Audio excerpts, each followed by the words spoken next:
मैं भ्रष्टाचार के खिलाफ में हूँ कि अगर पालीगंज में चुनाव हो तो निष्पक्ष हो। सुप्रीम कोर्ट का गाइडलाइन है कि किसी का भी आवेदन रद्द नहीं होना चाहिए, सारे लोग को बुला करके दुरुस्त करा लिया जाए, तो सारे लोग को दुरुस्त कराया जाए, 10 को क्यों दुरुस्त कराया गया? ये बहुत बड़ा भ्रष्टाचार है।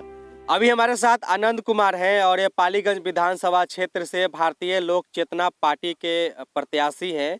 और ये आज से कुछ दिन पहले जो है पालीगंज में जो है ये आरोप लगाए थे कि कई ऐसे प्रत्याशी हैं जिनका जो है नामांकन गलत हुआ है, उनका फॉर्म जो है गलत भराया है, उनका फॉर्म जो है रद्द होना चाहिए। इनसे बातचीत करते हैं कि अभी जो है ये आरोप लगाने के बाद क्या कुछ जो है प्रभाव पड़ा है और क्या हो रहा है, इन सारे मुद्दों पर बातचीत करेंगे। सबसे पहले बहुत बहुत स्वागत है। सिक्के टीवी चैनल को भी मेरे तरफ से बहुत बहुत स्वागत है। अभी आप आरोप लगाए हैं कि पालीगंज में जो प्रत्याशी हैं, जैसे कि आप भी चुनाव लड़ रहे हैं और भी प्रत्याशी वहां से चुनाव लड़ रहे हैं, तो कई प्रत्याशी हैं जिनका नामांकन गलत हुआ है, उनका फॉर्म गलत भरा गया है। कारण यह है कि मैं 14 तारीख को नॉमिनेशन वहाँ दिया था। नॉमिनेशन देने के बाद 10 बजे रात्रि में मेरे शुभचिंतकों द्वारा बतलाया गया कि कुछ हो सकता है कि आप चुनाव से बाहर हो जाइएगा। काहे भाई?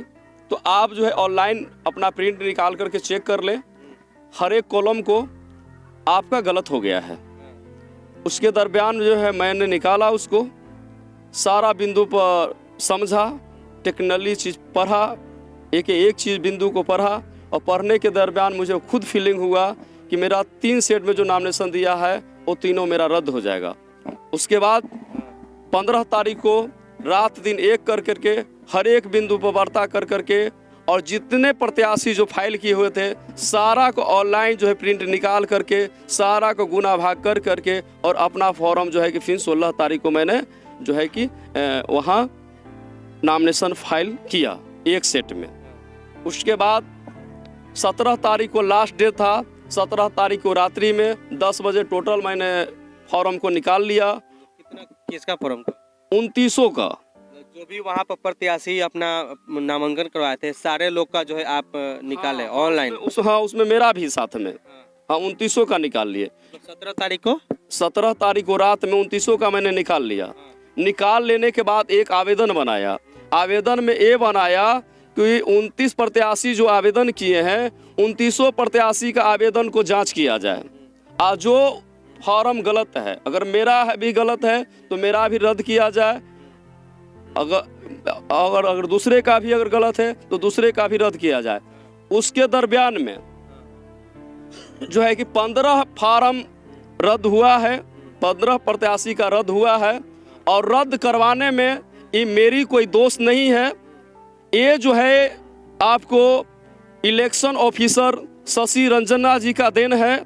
क्योंकि जांच टेबल पर नियमावली है कि जांच टेबल पर प्रत्येक प्रत्याशी का फॉर्म जो है कि जांच कर करके ही फिलअप किया जा रहा था और बताया जा रहा था कि आपका जो है आवेदन भरा हुआ सही है, गलत नहीं है। तो जब आवेदन भरा हुआ सही था तो फिर 2900 को लड़ना चाहिए था, 29 को भी रद्द नहीं होना चाहिए था।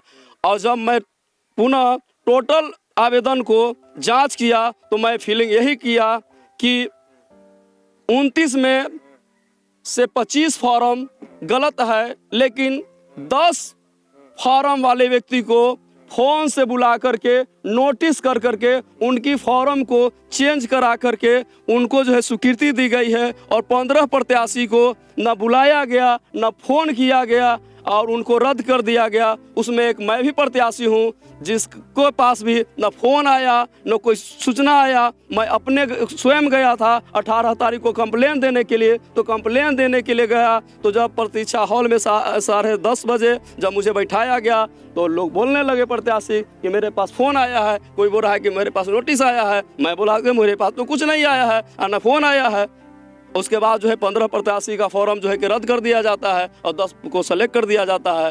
अभी भी जो फॉर्म अभी जिनका इनका भरा हुआ है उन लोग का तो ऑनलाइन होगा ना? हाँ, सारे लोग का ऑनलाइन है। पहले जो आप प्रिंट निकाले थे वो वाला प्रिंट है और अब जो प्रिंट है वो वाला निकालेगा तब पता चलेगा ना कि कहाँ पर सही किया गया है, कहाँ पर गलत था। उसमें नहीं, उसमें अलग से उसमें नहीं निकाला जा सकता है। ऑनलाइन जो प्रिंट जो सेटल है उसमें नहीं किया जा सकता। उसमें जो है अलग से शपथ पत्र ले करके उसमें जो है कि ऑनलाइन किया गया है, अटैच किया गया है। अटैच किया गया। हाँ, अटैच किया गया है। तो आपके पास पहले वाला होगा ना? हाँ, पहले वाला है। अब वाला भी होगा ना? अब वाला भी है। तो मालूम अब जो जिनके ऊपर आरोप लगा रहे हैं आपकी ये प्रत्याशी है, ये इनका सही किया गया है बुला करके, तो उनका तो फिर से लगाया गया होगा। हाँ, वहाँ लगाया गया है। तो सही तो होना ही चाहिए ना, सबको तो सही सुधार होना चाहिए तो 29 होना चाहिए ना, 29 होना चाहिए ना। सुप्रीम कोर्ट का गाइडलाइन है कि जो प्रत्याशी अगर चुनाव लड़ना चाहता है उसमें 50% रद्द करने का एथोराइज नहीं है, और 50% से ऊपर, क्योंकि 29 में 15 ही रद्द हो गया, तो 50% से ऊपर हो गया। ये कहाँ का कानून है? तो अभी आप ये हाथ में जो लिए हुए ये क्या है? ये हम माननीय मुख्य निर्वाचन पदाधिकारी पटना बिहार को मैं आवेदन दिया हूं कि जो 15 अभ्यर्थियों को जो जांच हुआ है वो रद्द हुआ है, और 10 अभ्यर्थियों का भी फॉर्म जो है उसमें रिश्वत का खेल हुआ है। ये आरोप आप लगा रहे हैं? हाँ, आरोप हम नहीं लगा रहे हैं, हम सही आरोप लगा रहे हैं कि रिश्वत का खेल हुआ है। रिश्वत का खेल नहीं अगर होता तो टोटल प्रत्याशी को बुला कर करके और फॉर्म को सही किया जाता। 10 को क्यों किया गया? ये आपका जो है रिसीविंग भी प्राप्त हो गया? हाँ, रिसीविंग में मिल गया है, मोहर उहर लगा हुआ है उसमें करीब परसेंटेज लोग का छूटा हुआ है, मात्र 4 लोग का सही है। 25 लोग का गलत है। एक जो है और उसमें कॉलम है हाँ या नहीं का, उसमें भी सारा लोग का जो है कि सादा है। मतलब इसके लिए जो है उनका तो वो लोग 10 आदमी को चाहे जैसे हो, उनका शुभचिंतक हो, चाहे जैसे हो, चाहे वो उनके शुभचिंतक हो, जो पदाधिकारी है, गाइडलाइन है सुप्रीम कोर्ट का कि आप 50% भी रद्द नहीं कर सकते हैं। तो मजबूरी हो, चाहे उनको किसी प्रत्याशी खास को निकालना हो, इसलिए वो जो है 14 कैंडिडेट को एक ईवीएम फुल करने के लिए ये साजिश की है। ये आरोप आप लगा रहे हैं? हाँ, आरोप हम लगा रहे हैं। देखिए, तो ये हमारे साथ आनंद जी हैं जो पालीगंज विधानसभा क्षेत्र से प्रत्याशी हैं भारतीय लोक चेतना पार्टी से। अच्छा, आपका जो है चुनाव चिन्ह क्या है? 6 नंबर पे है चरपाई, देहाती भाषा में लोग खटिया छाप बोलते हैं। खटिया? हाँ, खटिया। इसीलिए जो है आप लोगों को जो है खटिया खड़ा कर रहे हैं? नहीं, खटिया खड़ा नहीं कर रहे हैं, हमें लोग का खटिया नहीं खड़ा कर रहा हूँ। मैं भ्रष्टाचार के खिलाफ में हूँ कि अगर पालीगंज में चुनाव हो तो निष्पक्ष हो। जो प्रत्याशी भाई नामांकन किया है उसका भी निष्पक्ष होना चाहिए, उसके साथ कोई भेदभाव नहीं होना चाहिए। और अगर सुप्रीम कोर्ट का गाइडलाइन है कि किसी का भी आवेदन रद्द नहीं होना चाहिए, सारे लोग को बुला करके दुरुस्त करा लिया जाए, तो सारे लोग को दुरुस्त कराया जाए। 10 को क्यों दुरुस्त कराया गया? ये बहुत बड़ा भ्रष्टाचार है। बाकी आप अपना राय विचार दीजिएगा। आप देख रहे थे सीके टीवी। नमस्कार, जय हिंद।